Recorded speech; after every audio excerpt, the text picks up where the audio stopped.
Assalamualaikum warahmatullahi wabarakatuh. Alhamdulillahi rabbil alamin. Wa bihi nasta'inu ala umuri dunya waddin. Wassalatu wassalamu ala asrafil anbiya'i wal mursalin wa ala alihi wa sahbihi ajma'in, amma ba'du. Yang saya hormati Kepala Sekolah SDN Buniwah 03, yang saya hormati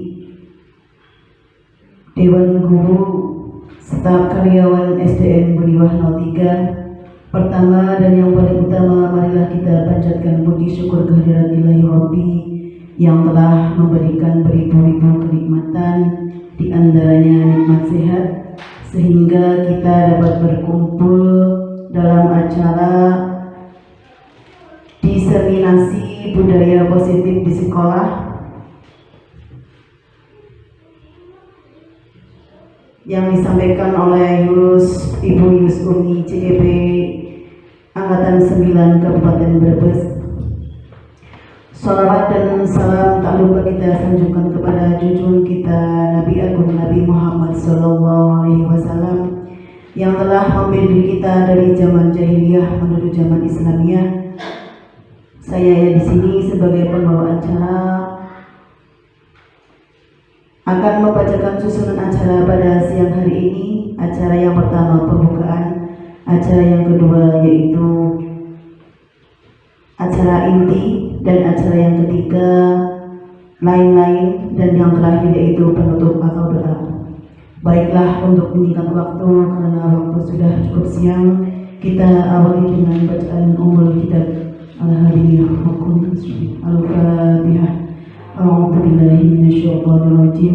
Bismillahirrahmanirrahim. Alhamdulillahirabbil alamin. Arrahmanirrahim. Maliki yaumiddin. Iyyaka na'budu wa iyyaka nasta'in. Ihdinas siratal mustaqim. Siratal ladzina an'amta 'alaihim ghairil maghdubi 'alaihim waladdallin.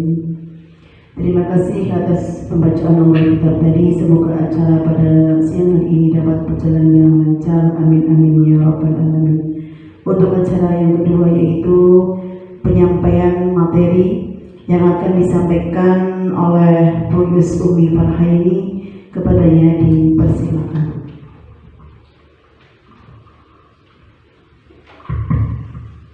Assalamualaikum warahmatullahi wabarakatuh. Alhamdulillahirabbil alamin wa bihi nasta'in ala umuri dunya waddin wa ala alihi wa sahbihi ajma'in, amma ba'du. Kepada Kepala SD Negeri Buniwah 3 yang terhormat, kepada seluruh Dewan Guru dan staf SD Negeri Buniwah 3 yang saya hormati, alhamdulillahirabbil alamin, pada siang hari ini kita dapat berkumpul dalam keadaan sehat walafiat dalam acara diseminasi penerapan budaya positif di sekolah, khususnya di SD Negeri Buniwah 3. Salawat serta salam kita curahkan kepada Nabi Muhammad SAW yang telah membawa kita dari zaman kegelapan hingga zaman yang terang benderang ini. Pada hari ini saya akan menyampaikan diseminasi penerapan budaya positif di sekolah. Sebelum dimulai, kita buat ice breaking dulu Bapak Ibu, supaya tidak tegang dan tidak ngantuk.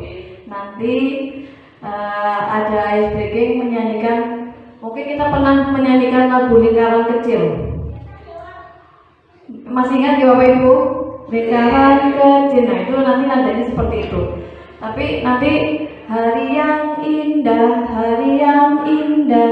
subhanallah. Mari belajar, Allahu Akbar. Ayo, kita pahami apa diseminasi, gitu ya. Silakan berdiri Bapak Ibu. Nanti ikuti saya nggak apa-apa ya Bapak Ibu. 1, 2, 3. Hari yang indah, hari yang indah, Subhanallah. Mari belajar, mari belajar. Allahu Akbar. Ayo, ayo, kita pahami apa di seminasi. Terima kasih Bapak Ibu, silakan duduk kembali.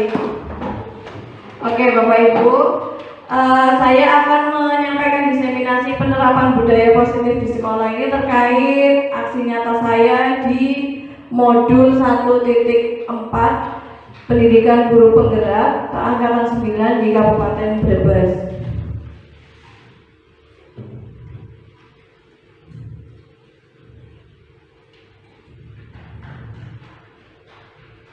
Tujuan kegiatan ini adalah mengenalkan teori atau konsep budaya positif kepada rekan sejawat dan menjelaskan pentingnya guru mengetahui konsep budaya positif. Nah, menjelaskan apa saja yang perlu dilakukan oleh guru untuk dapat menerapkan konsep budaya positif di sekolah masing-masing. Artinya, budaya positif perlu kita ketahui, perlu kita terapkan di setiap lembaga pendidikan. Khususnya kita di SD Negeri Buniwah 3 perlu sekali menerapkan budaya positif. Kenapa? Kenapa Bapak Ibu?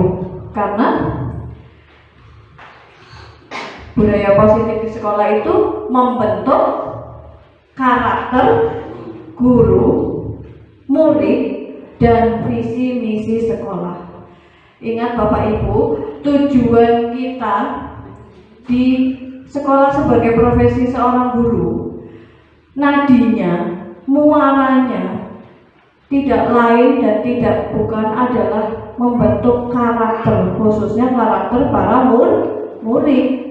Nah, kita sebagai guru juga harus mempunyai bekal, harus mempunyai pengetahuan apa itu budaya positif dan bagaimana cara menerapkan budaya positif kepada murid-murid kita.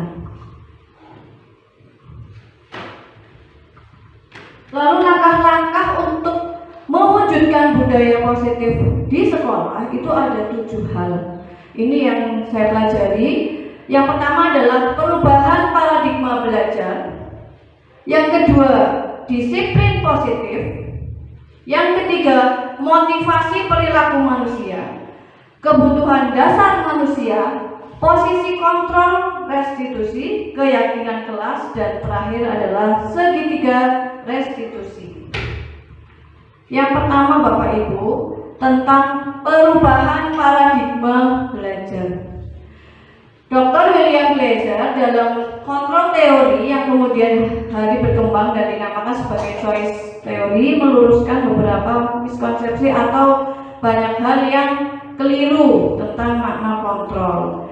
Jadi sebenarnya siapa sih yang mengontrol diri kita Bapak Ibu? Coba Bu Eka, yang mengontrol diri kita itu siapa Bu? Siapa? Diri sendiri, betul. Kalau misalkan yang mengontrol kita orang lain, kira-kira Bapak Ibu nyaman atau tidak? Sangat tidak nyaman. Nah, itulah perubahan paradigma belajar, bahwa nanti peserta didik itu punya kontrol diri, punya kontrol dalam diri mereka, sehingga mereka mempunyai keyakinan diri yang menjadi tolak ukur mereka dalam bertindak atau dalam berbuat sesuatu. Nah, lalu bagaimana seseorang bisa berubah dari paradigma stimulus respon menjadi pendekatan teori kontrol? Jadi kita itu cenderung memberi teori, menerapkan teori stimulus respon. Dalam perkuliahan kita mungkin tidak asing dengan teori SR, betul? Teori stimulus respon. Ketika kita memberikan perintah A kepada anak, kita berharap anak itu menuruti apa yang kita inginkan. Ada stimulus dan anak merespon. Namun Tadi paradigma tadi adalah punya pandangan bahwa anak itu tidak perlu diberi stimulus terus menerus, tapi anak sudah punya kontrol dalam diri sehingga kita tidak perlu kamu harus ke sana, tapi anak sudah oh iya saya memang harus ke sana. Jadi ada teori kontrol di sini. Nah, Stephen R. Covey itu mengatakan bahwa bila kita ingin membuat kemajuan perlahan, sedikit-sedikit ubahlah sikap atau perilaku Anda. Namun bila kita ingin memperbaiki cara-cara utama kita, maka kita perlu mengubah kerangka acuan kita. Ubahlah bagaimana Anda melihat dunia, bagaimana Anda berpikir tentang manusia. Ubahlah paradigma Anda, skema pemahaman dan penjelasan aspek-aspek tertentu tentang realitas. Nah, dari teori tadi kita ambil beberapa kisi-kisi atau beberapa pengelompokan terkait perbedaan. Perbedaan apa? Perbedaan tadinya teori stimulus respon menjadi teori kontrol. Yang pertama, realitas atau kebutuhan kita itu sama. Ketika kita memberikan stimulus respon, menerapkan itu, apa yang kita butuhkan, anak juga pasti butuh. Kita butuh disiplin ini, anak juga pasti butuh. Makanya kita memberikan stimulus apa yang kita inginkan supaya anak menuruti apa keinginan kita. Namun pada teori kontrol, bahwa realitas atau kebutuhan kita itu berbeda, karena anak juga dari latar belakang yang berbeda-beda. Yang dari rumahnya ada yang sedang sedih karena tidak ada uang saku, ada anak yang dari rumahnya senang ada bawa bekal makanan. Betul apa tidak Bapak Ibu? Ketika datang ke sini mereka membawa bekal yang berbeda-beda, kebutuhan yang berbeda-beda. Jadi kita tidak boleh menyamaratakan apa yang dibutuhkan anak sesuai dengan apa yang kita butuhkan. Terus yang kedua adalah semua orang melihat hal yang sama, sedangkan teori kontrol, semua orang atau setiap orang memiliki perspektif yang berbeda. Yang ketiga, kita mencoba mengubah orang agar berpandangan sama dengan kita. Intinya sama bahwa teori stimulus respon itu mempunyai satu hal yang sama, menginginkan satu muara yang sama, yaitu sesuai dengan apa yang kita stimuluskan. Sedangkan teori kontrol mempunyai perilaku yang memiliki semua perilaku memiliki tujuan. Sedangkan untuk stimulus respon selanjutnya adalah perilaku buruk dilihat sebagai suatu kesalahan. Sedangkan semua perilaku pasti memiliki tujuan. Itu untuk teori kontrol. Jadi kalau stimulus respon itu melihat ketika anak berbuat salah, ya itu karena mereka tuh buruk, mereka salah. Tapi ketika teori kontrol itu adalah mereka melakukan itu pasti punya tujuan, pasti ada alasannya. Ketika anak ini berkelahi, kita tidak boleh langsung ngejudge bahwa oh si Evan ini dasar anak nakal, itu misalnya, tidak boleh. Jadi kita harus tahu oh mungkin Evan melakukan itu untuk mencari perhatian dari orang lain karena di rumahnya orang tuanya tidak ada. Nah, berarti kita harus mengetahui itu dulu, memahami itu dulu sebagai hal yang positif. Oh, berarti ada hal yang dia butuhkan seperti itu. Nah, sedangkan yang selanjutnya adalah orang lain bisa mengontrol saya, sedangkan teori kontrol hanya Anda yang bisa mengontrol diri Anda. Ketika Anda menggenggam suatu tangan, di dalam tangan itu ada hal yang paling berharga. Jika kita menggenggam tangan, di dalam genggaman itu misalnya ya Bu Eva, ada emas 1 kilo. Nah, ketika ada Bu Putri memaksa Bu Eva untuk membuka genggaman itu supaya Bu Putri itu mengambil, kira-kira apa yang akan Bu Eva lakukan, Bu? Boleh atau tidak? Boleh. Boleh. Boleh atau tidak? Itu berharga loh Bu. Itu sangat berharga. Cuma melihat, tapi kalau diminta ya tidak boleh. Kalau diminta tidak boleh. Tidak boleh. Pasti Anda akan lebih mempertahankan itu. Siapa yang mengontrol Anda ingin memberikan atau tidak? Diri sendiri. Nah, itu yang dimaksud dengan teori kontrol. Jadi yang mengontrol kita ya diri kita sendiri, jangan sampai orang lain yang mengontrol kita. Pemaksaan ada pada saat rujukan gagal. Kolaborasi dan konsensus menciptakan pilihan-pilihan baru. Artinya kita itu diharapkan untuk berkolaborasi, berkomunikasi dengan baik agar tercipta hal-hal baru yang bisa membuat ada satu kesepakatan yang sama. Ada hal baru yang disepakati. Terus yang terakhir adalah model berpikir stimulus respon adalah model berpikir menang atau kalah. Ketika saya berhasil membuat anak itu nurut sama saya, berarti saya menang. Sedangkan untuk teori kontrol, model berpikirnya adalah menang-menang. Artinya apa yang diselesaikan itu memuaskan antara guru dan murid. Murid tidak merasa tertekan, guru juga sudah puas dengan apa yang terselesaikan. Kemudian kita akan beralih ke disiplin positif. Konsep disiplin positif yang merupakan unsur utama dalam terwujudnya budaya positif yang kita cita-citakan di sekolah. Kebanyakan guru sangat tertarik dengan topik pembahasan disiplin. Mereka berpendapat bahwa kalau saja anak-anak berdisiplin, pasti mereka akan bisa belajar. Setuju nggak Bapak Ibu? Setuju, pasti. Para guru juga berpendapat bahwa mendisiplinkan anak-anak adalah bagian yang paling menantang dari pekerjaan mereka.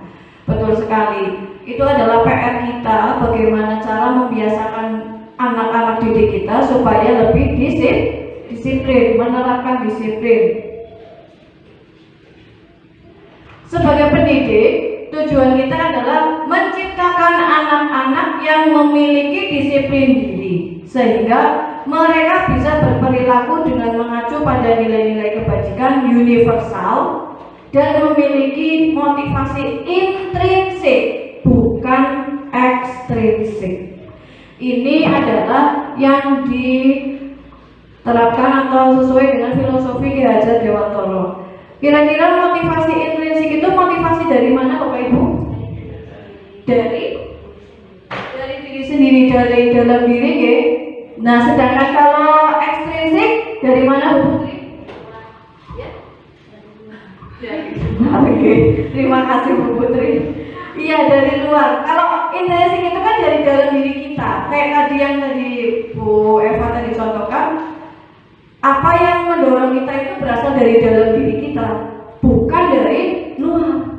Justru itu yang akan lebih mengena dan lebih mengontrol diri kita. Disiplin diri misalkan dari dalam diri itu lebih enak. Oh iya, saya harus masuk tepat waktu supaya lebih mengikuti kegiatan dengan baik dan lancar, daripada misalkan kalau terlambat kan saya nanti jadi gerusa-gerusu kan kayak gitu. Nah, kalau misalkan yang dari ekstrinsik, wah nanti ada Pak Rohim, kalau terlambat nanti saya dihukum. Nah, itu kan dari ekstrinsik, ada dari hal luar yang mempengaruhi motivasi dirinya. Yang ketiga adalah motivasi perilaku manusia. Diego Goosen itu dalam bukunya itu ada menyatakan 3 motivasi perilaku manusia. Yang pertama adalah untuk menghindari ketidaknyamanan atau hukuman. Yang kedua, mendapatkan imbalan atau penghargaan dari orang lain. Dan yang ketiga adalah untuk menjadi orang yang mereka inginkan dan menghargai diri sendiri dengan nilai-nilai yang mereka percayai. Untuk nomor 1 dan 2, kira-kira itu motivasi intrinsik atau ekstrinsik Bapak Ibu? Ekstrinsik. Apa? Ekstrinsik. intrinsik. Sedangkan nomor 3 intrinsik. Iya, betul sekali. Jadi kalau 1 dan 2 itu dipengaruhi dari luar, ketidaknyamanan, penghargaan atau reward. Bu Putri akan akan rajin biar nanti dapat hadiah. Nah, misalnya itu karena ada reward atau penghargaan dari luar.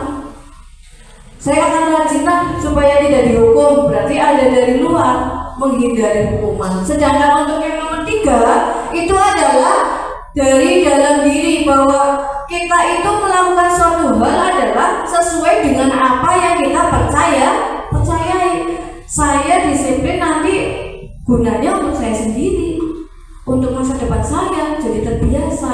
Nah, itu motivasi intrinsik. Jadi dalam teori kontrol itu adalah menekankan supaya motivasi yang digunakan adalah motivasi intrinsik. Iya.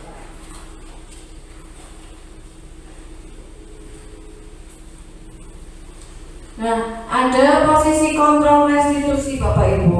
5 posisi kontrol restitusi.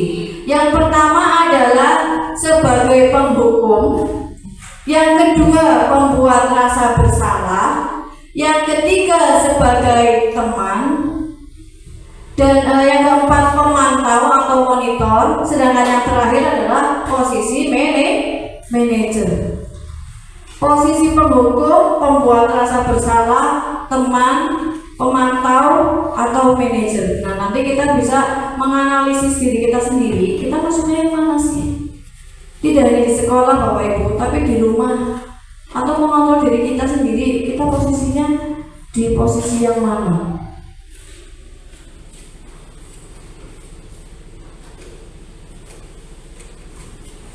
Sebagai penghukum, seorang penghukum bisa menggunakan hukuman fisik maupun hukuman verbal. Nah, ciri-cirinya adalah nada suaranya tinggi, bahasa tubuhnya itu matanya melotot, jarinya nunjuk, pokoknya ngeri. Iya. Misalnya ya, terlambat lagi, pasti terlambat, datang selalu terlambat. Nah, itu tidak hanya dalam ucapannya, biasanya juga diikuti dengan gerak tubuhnya sambil menunjuk. Takut apa tidak Bu Eva? Iya, pasti murid kita akan takut. Bagaimana perasaan murid bila guru berbicara demikian? Berarti kemungkinan murid akan marah dan muncul rasa dendam. Awas kok dulu ya, cek orang bayang. Nah, itu kan sangat dikhawatirkan seperti itu. Sedangkan yang kedua, sebagai pembuat rasa bersalah. Posisi ini guru itu bersuara lembut, lebih lembut dibanding yang pertama. Pembuat rasa bersalah menggunakan keheningan dan membuat orang lain merasa risih atau tidak nyaman. Contohnya, nadanya itu memelas, lesu. Contoh ya, Adi, kamu ini bagaimana ya? Kamu sudah berjanji dengan ibu tidak akan terlambat lagi. Kamu kenapa ya senang sekali mengecewakan ibu? Ibu benar-benar kecewa sekali. Bagaimana coba kalau murid seperti itu? Hasilnya bagaimana? Murid akan merasa bersalah. Saya salah. Nah, itu bahayanya apa? Murid akan muncul rasa yang minder, takut melakukan kesalahan lagi akhirnya. Yang ketiga adalah sebagai teman. Guru dalam posisi ini tidak akan menyakiti murid, namun akan tetap berupaya mengontrol murid melalui persuasi atau ajakan. Nah, nadanya itu ramah, mau senyum, lebih soft, lebih apa ya, kalau murid itu merasa nyaman, bahkan kayak kakak adik ya Bu ya. Iya, bestie. Terus, nah contohnya, Adi, ayolah, bagaimana sih kamu? Kemarin katanya janji nggak terlambat lagi, sekarang terlambat lagi. Nah, ya sudah, tidak apa-apa, duduk dulu. Nah, berbantu ya. Nah itu ada sikap seperti apa ya, kayak dimanjakan gitu ya. Kira-kira nanti hasilnya bagaimana? Murid akan senang, akrab. Tapi kalau setiap hari seperti ini, apa yang akan terjadi Bapak Ibu? Ngelunjak gitu. Bahasa Jawanya tuman gitu ya. Iya. Nah sekarang yang keempat adalah sebagai pemantau. Kalau pemantau ini adalah monitoring, mengawasi. Iya, WK ya, memantau ya. Nah, kalau contohnya gimana? Adi, tahukah kamu jam berapa kita mulai? Tahu Pak. Kamu terlambat 15 menit. Apakah kamu sudah mengerti konsekuensi yang harus kamu lakukan bila terlambat? Paham Pak, saya harus tinggal kelas dan menyelesaikan tugas. Nah, kira-kira kalau seperti ini murid akan bagaimana? Murid memahami konsekuensi yang harus dijalankan karena telah melanggar salah satu peraturan sekolah. Ini terlihat ideal juga ya, lumayan. Nah, kita lihat yang terakhir sebagai manajer, di mana guru itu berbuat sesuatu, melakukan dialog bersama murid, mempersilahkan murid mempertanggungjawabkan apa yang murid telah lakukan dan mendukung murid agar dapat menemukan solusi atas permasalahannya sendiri. Dan nada suaranya pun tidak kaku, nada bahasa tubuhnya tidak kaku. Murid merasa nyaman untuk curhat atau menceritakan kejadian yang telah dilakukan. Contohnya, Adi, apakah kamu mengetahui jam berapa sekolah dimulai? Tahu Pak, jam 7. Ya, jadi kamu terlambat. Kira-kira bagaimana kamu akan memperbaiki masalah ini? Saya bisa menanyakan teman saya Pak untuk mengejar tugas yang tertinggal. Baik, itu bisa dilakukan. Apa besok akan ada masalah untuk kamu agar bisa hadir tepat waktu? Tidak Pak, saya akan hadir tepat waktu. Baik, saya hargai usahamu untuk memperbaiki ini. Nah, itu ada satu obrolan yang tidak langsung menghakimi kesalahan apa yang dilakukan oleh murid. Nah, pada posisi manajer ini suara guru itu ya hendaknya sangat tulus, tidak perlu marah dan meninggikan suara. Nah, dari 5 posisi kontrol ini, coba Bapak Ibu ada yang mau sharing? Pernah ada di posisi yang mana sih? Coba Pak, oke boleh maju ke depan Pak.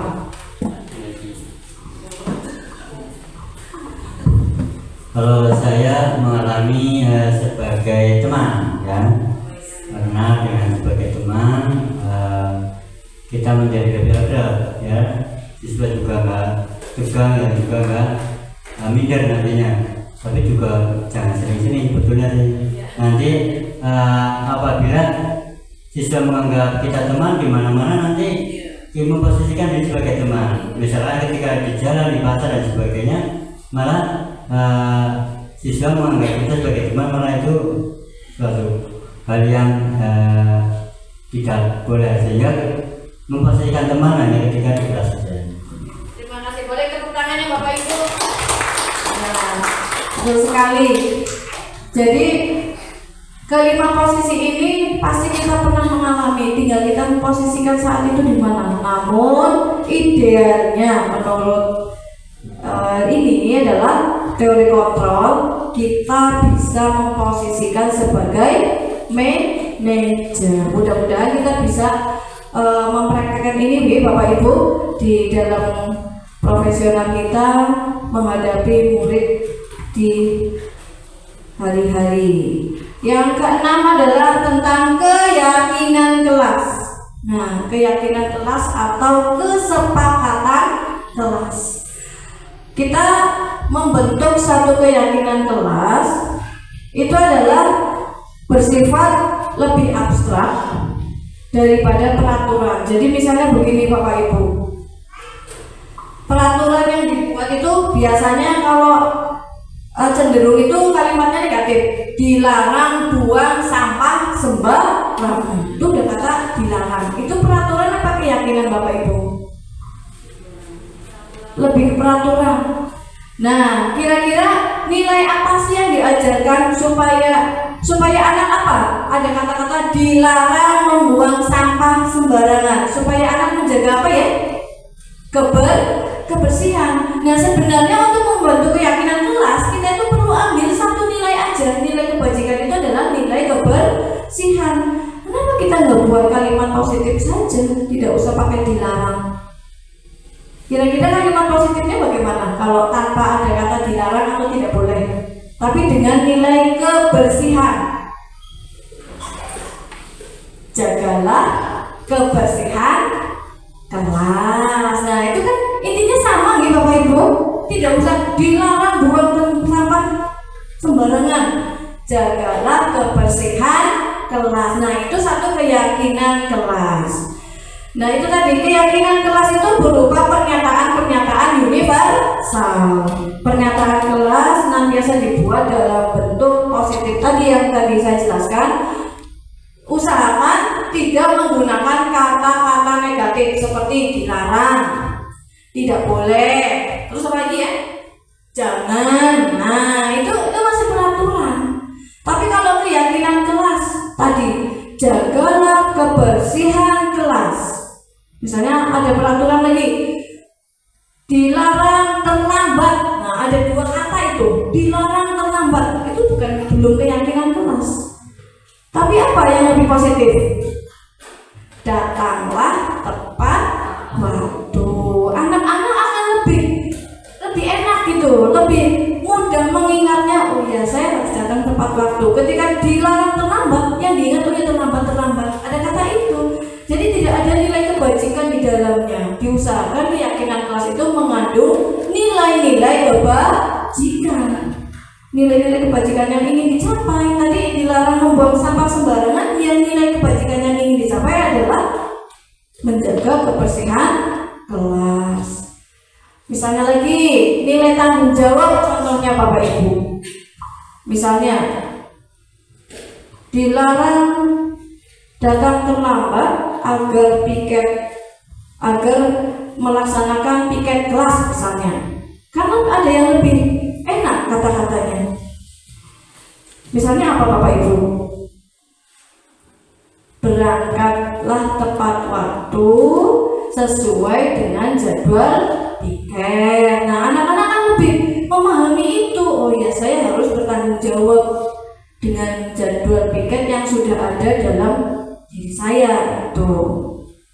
Kemudian keyakinan hendaknya tidak terlalu banyak. Tidak terlalu banyak itu artinya apa? Kesepakatan itu biasanya kan muncul dari masing-masing anak-anak. Nah, itu bisa lewat sticky note, itu baru pendapat anak-anak. Nanti kita simpulkan, kita universalkan jadi satu keyakinan. Misalnya cukup 5 atau 6 keyakinan kelas saja, tidak usah sampai terlalu banyak. Terus keyakinan kelas sebaiknya sesuatu yang dapat diterapkan di lingkungan tersebut. Kalau tidak memungkinkan, ya tidak perlu. Contohnya menyeberang jalan. Nah, kita kan bukan di sekolah di pinggir jalan yang besar ya. Jadi kita memang tidak perlu menerapkan keyakinan kelas tentang bagaimana menyeberang jalan dengan baik misalnya. Itu kita sesuaikan aja dengan kondisi sekolah kita. Semua warga kelas hendaknya ikut berkontribusi dalam pembuatan keyakinan kelas lewat curah pendapat. Nah, itu misalnya ada sticky note, itu ada curah pendapat. Jadi curah pendapat peserta didik didokumentasikan, ditempelkan agar peserta didik tahu, oh ini pendapat saya. Namun keyakinan kelas yang sudah dibuat disimpulkan, jangan semuanya jadi keyakinan kelas. Nanti kita simpulkan. Yang terakhir adalah bersedia meninjau kembali keyakinan kelas dari waktu ke waktu. Artinya dinamis. Keyakinan kelas yang dibuat hari ini kita tinjau lagi, perlu diubah, perlu ditambah, atau perlu dikurangi, apa yang perlu dihilangkan. Jadi kita memusyawarahkan lagi, kapan? Boleh tiap bulan, boleh tiap semester, boleh tiap tahun, silakan disepakati dengan murid-murid Anda. Ini ada beberapa prosedur pembentukan keyakinan kelas. Yang pertama adalah mempersilakan warga sekolah atau murid-murid sekolah untuk memberikan pendapat. Yang kedua, mencatat semua masukan-masukan yang murid atau warga kelas telah ditulis di kertas. Terus semua anggota itu bisa melihat hasilnya. Contohnya itu ya, di depan ada, di belakang juga ada.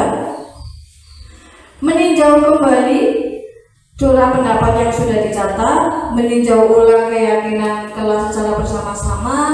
Setelah keyakinan kelas dibuat, semua warga kelas dipersilakan untuk meninjau ulang. Dan yang terakhir adalah keyakinan kelas atau sekolah bisa dilekatkan di dinding kelas di tempat yang mudah dilihat. Sebenarnya tidak harus kesepakatan kelas, kesepakatan sekolah juga bisa. Misalnya tentang bagaimana menjaga kebersihan di halaman, bagaimana membina upacara, sistemnya bagaimana, mau bergantian atau mau seperti apa, itu bisa dibuat sebuah kesepakatan sekolah.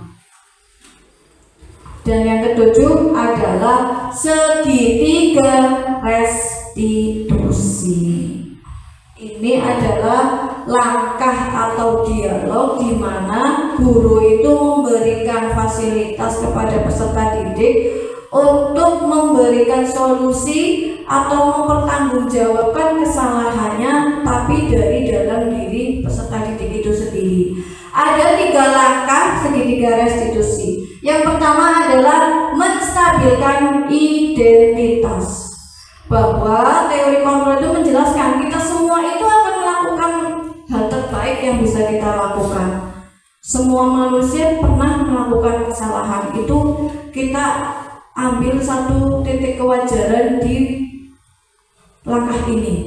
Nah, sekarang yang kedua adalah validasi tindakan yang salah, bahwa semua perilaku itu memiliki alasan. Yang ketiga adalah menanyakan keyakinan. Kita semua memiliki motivasi internal. Nah, contohnya misalnya anak terlambat, kita menanyakan, kamu terlambat ya? Iya. Alasannya apa? Karena semalam itu misalnya main HP. Nah, ya begadang, tidurnya kemalaman Bu. Mungkin kalau misalkan kita juga wajar ada waktu yang seperti itu ya, pernah melakukan kesalahan, tapi kamu melakukan itu pasti ada alasannya. Nah, sudah tahu alasannya, kira-kira ada kesepakatan kelas yang kamu langgar apa tidak? Nah, ketika itu peserta didik dirangsang untuk menyelesaikan masalahnya sendiri. Berikut Bapak Ibu saya tampilkan contoh dari segitiga restitusi.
Mejanya Mbak Caca ya, kamu marah-marah, kamu maki-maki Caca, Bahkan kamu mengeluarkan kata-kata yang tidak pantas.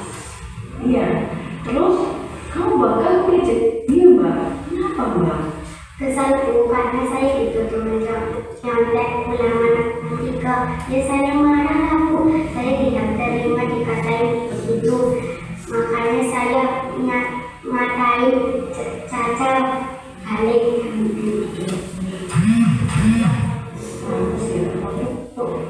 Tapi merasa kesel, marah.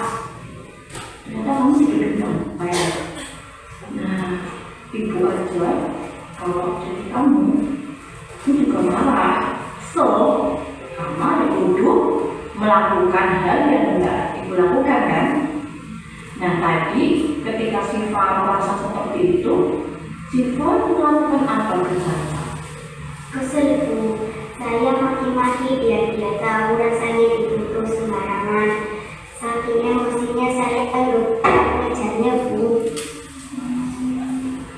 Kamu pasti melakukan itu pasti ada alasannya, kan? Iya Bu, masa saya diam saja? Saya bela diri saya Bu. Tidak terima dituduh nyontek.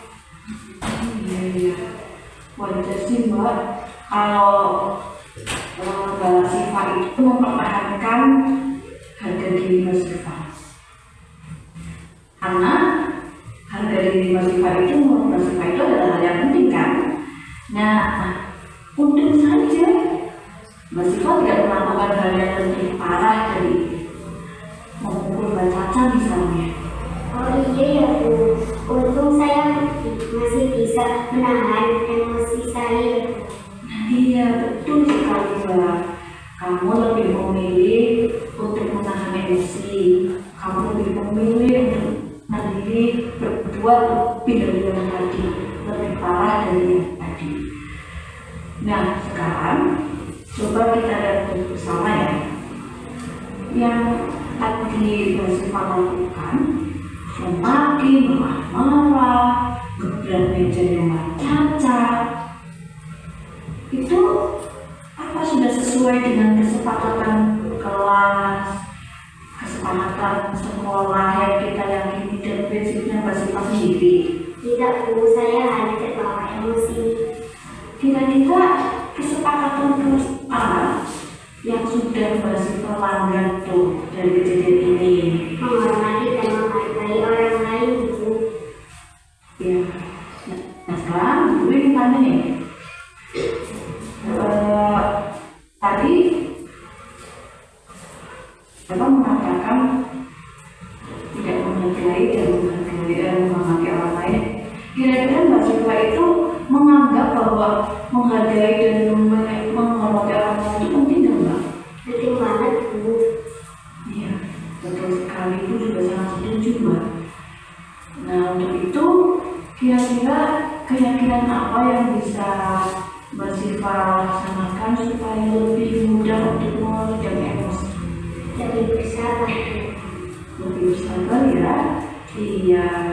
Nah, apakah kamu bersedia memperbaiki kesalahan ini? Iya Bu, sudah Bu. Dengan cara bagaimana, Mbak? Saya akan lebih sabar dan menahan diri Bu jika saya diajak.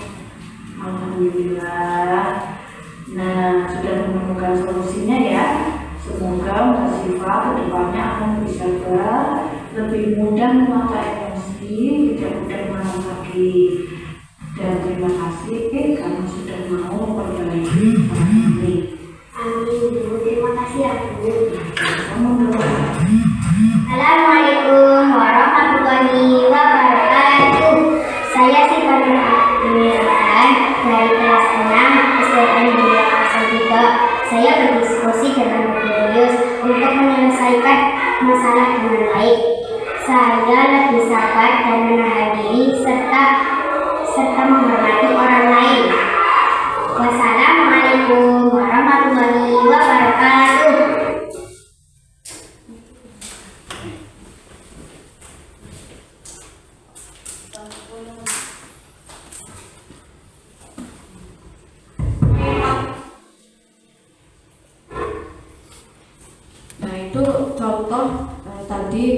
demonstrasi yang sudah saya lakukan itu adalah penerapan segitiga restitusi. Pernahkah Bapak Ibu melakukan itu? Belum. Nah, ini bisa menjadi referensi Bapak Ibu untuk kedepannya, baik untuk dengan peserta didik maupun dengan putra-putri kita di rumah. Bapak Ibu mungkin ada yang ingin ditanyakan? Tidak ada?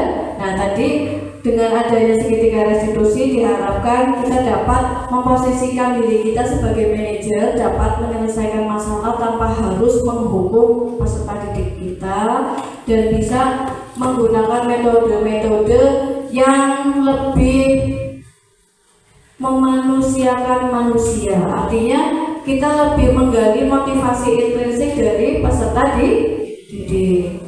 Kalau ini yang kasus kedua, yaitu tentang terlambat sekolah. Bisa disimak Bapak Ibu?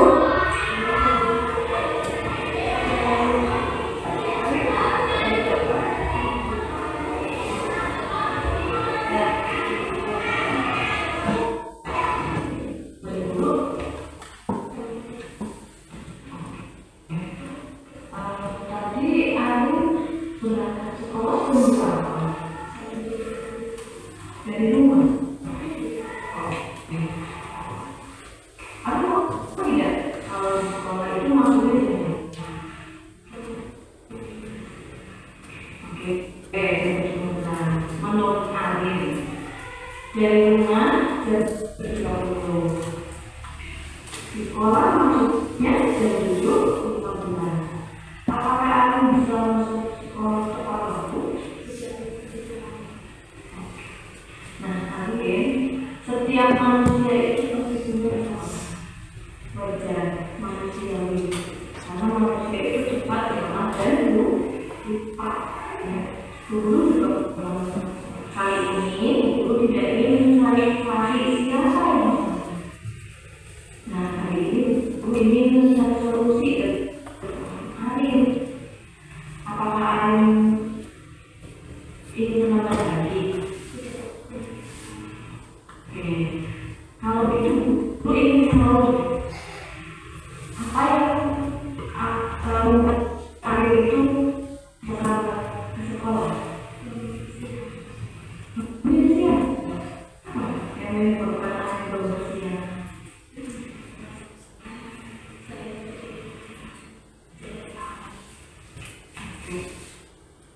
Saya akhirnya dari kelas 6 sudah berpunya matematika.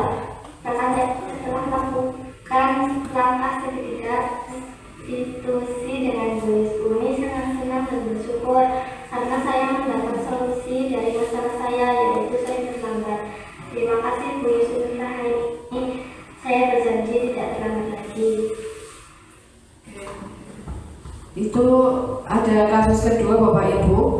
Nah, dari penjelasan 1 sampai tadi 7 diharapkan kita dapat membentuk budaya positif bukan hanya di lingkungan kelas saja, namun di lingkungan sekolah secara umum, karena bagaimanapun juga kita tidak ingin peserta didik kita mengalami degradasi moral karena kurangnya penerapan budaya positif. Seperti banyaknya tantangan kita yang menghadapi banyaknya arus teknologi yang sangat pesat, kita harus punya benteng. Salah satunya adalah pembiasaan, baik melalui pembiasaan kedisiplinan baris di depan kelas, pembiasaan upacara bendera, pembiasaan membersihkan kelas dan lingkungan sekolah, atau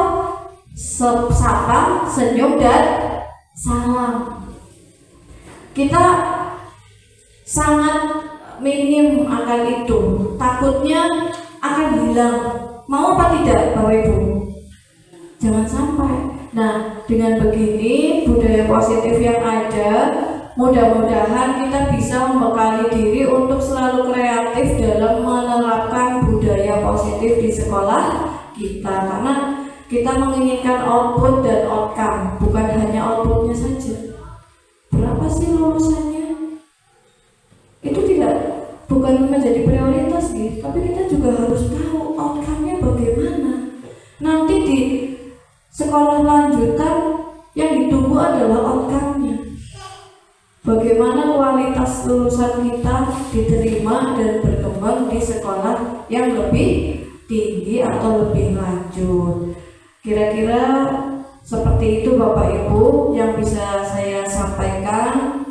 Mudah-mudahan apa yang sudah saya bagikan hari ini bisa menjadi hal yang bermanfaat, bisa menjadi hal yang bisa diterapkan untuk kita dalam membangun SD Negeri Buliwati 3 yang lebih maju. Terima kasih banyak atas perhatiannya dan saya mohon maaf atas segala kekurangannya. Saya akhiri. Wassalamualaikum warahmatullahi wabarakatuh.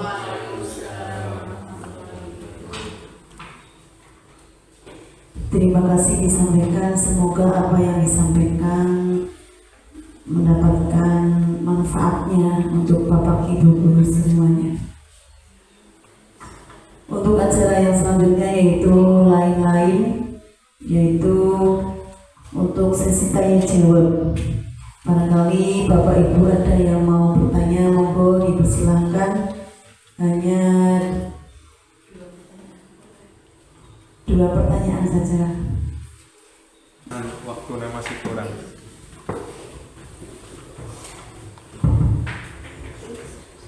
Assalamualaikum warahmatullahi wabarakatuh.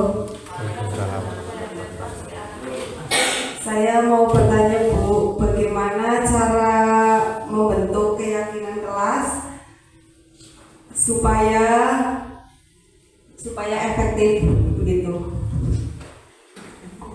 Baik, terima kasih banyak Bu Eka atas pertanyaannya. Tadi bagaimana cara membentuk keyakinan kelas yang efektif? Nah, tadi sudah saya jelaskan ya. Secara umum membentuk keyakinan kelas itu memang diawali dari curah pendapat. Biasanya curah pendapat dari peserta didik itu kan polos, apa adanya, dan biasanya bentuknya larangan. Tidak boleh makan di kelas Bu, tidak boleh berisik, tidak boleh, semuanya tidak boleh, dilarang ya kan? Silakan, nggak apa-apa, diambil aja semuanya. Jadi jangan kita langsung kata-kata positif, jangan dilarang, jangan, nggak apa-apa. Silakan anak-anak menuangkan pendapatnya, silakan dituangkan aja. Dilarang, tidak boleh, tidak masalah. Dituangkan aja dalam sticky note atau kertas ataupun di papan tulis menggunakan spidol juga boleh.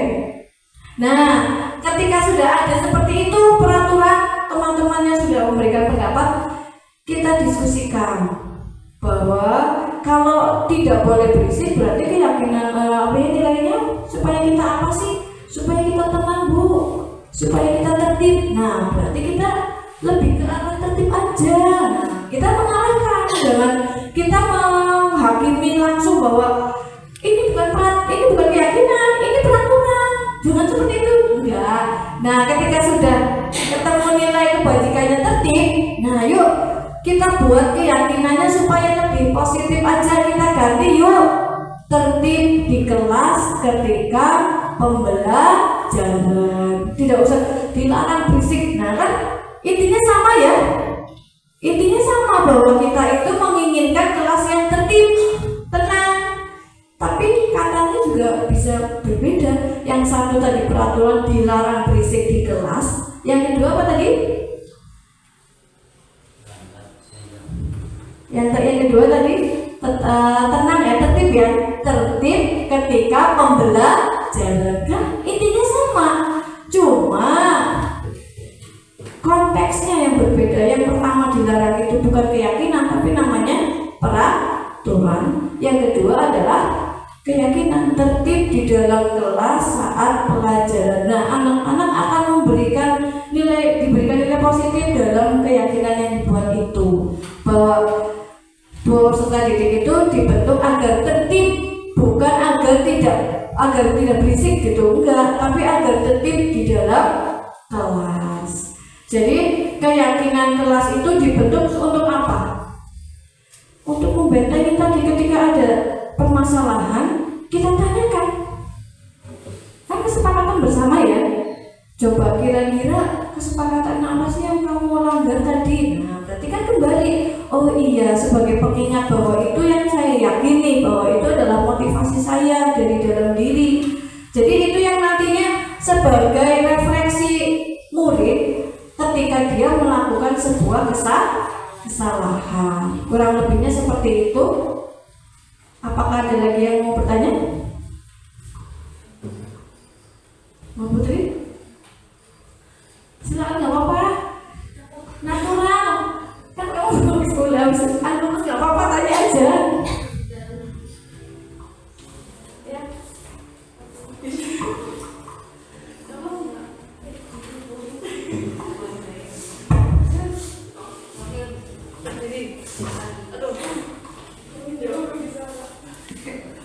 Ya. Ini untuk keyakinan kelas, kan setiap siswa memberikan pendapatnya masing-masing. Kalau pendapatnya setiap kelas berbeda, itu bagaimana cara milahnya itu? Misalnya setiap anak kok pendapatnya berbeda-beda, misalkan ada 30, apakah nanti 30-nya menjadi keyakinan kelas semua atau gimana? Baik, terima kasih banyak pertanyaannya. Betul sekali, pasti itu kemungkinan pasti ada ya. Nah, jika ada misalnya 20 anak muncul 20 curah pendapat, bagaimana sih kita menyimpulkannya apa 20? Nah, kita buat garis besar nilai kebajikan. Nilai kebajikannya itu apa aja? Nilai kebajikan itu sebenarnya banyak Bapak Ibu. Jadi nilai kebajikan itu misalnya kita menggunakan helm untuk mencapai keselamatan. Terus jalan pelan di koridor sesuai jalannya, artinya jalan itu di tempatnya, itu juga keselamatan. Terus tidak boleh memakai sendal ketika sekolah. Sebenarnya kan juga itu keselamatan ya Pak. Nah, ada beberapa hal yang berbeda. Nanti kita buat satu nilai kebajikan yang sama. Kita cari nilai kebajikan universal yang memuat perbedaan-perbedaan pendapat anak-anak itu. Keselamatan itu kan tidak hanya, misalnya ketertiban itu kan tidak hanya tentang berisik di kelas. Ketertiban bisa jadi tentang seragamnya. Harus memakai sabuk misalnya, anak yang kedua harus memakai dasi, yang ketiga anak yang lain misalnya harus memakai sepatu hitam, memakai topi. Itu kan perbedaannya misalnya ada 5, kita buat satu aja sih, satu nilai kebajikan. Misalnya tertib dalam berpakaian. Nah, itu jadi ada benang merahnya. Banyaknya curah pendapat itu kita fasilitasi dengan mencari nilai kebajikan yang mungkin bisa diterapkan di kelas itu dari beberapa curah pendapat yang telah dimunculkan. Misalnya ada 30, pasti ada banyak nilai kebajikan secara universal tentang keselamatan, tanggung jawab, kedisiplinan, kejujuran. Banyak sekali nilai-nilai kebajikan yang sebenarnya bisa diejawantahkan melalui banyak perilaku-perilaku. Nah, perilaku-perilaku yang diinginkan itu kita cari satu nilai kebajikan universal yang bisa kita jadikan sebagai keyakinan kelas. Kira-kira seperti itu yang bisa saya jelaskan. Mungkin ada lagi? Atau sudah cukup? Terima kasih banyak Bapak Ibu atas pertanyaannya. Terima kasih. Untuk acara yang terakhir yaitu penutup.